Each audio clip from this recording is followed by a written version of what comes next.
Okay, and for the last part of the video, we're going to do a quick visual condition report.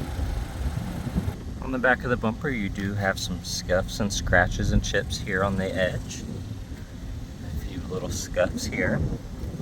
And then on the bottom side, you do have a dent. On the back left wheel, we do have some curb rash. And then on the driver's side, we do have a couple scratches here. And then we have a dent right here. And a couple little scuffs here on the lower rocker. And we do have a little dent right here.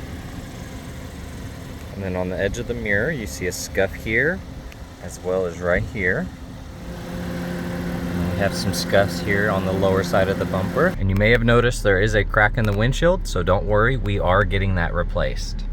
And there is a scratch that comes through here, a little bit on the chrome, a little bit on the headlight, and a little bit down the bumper here.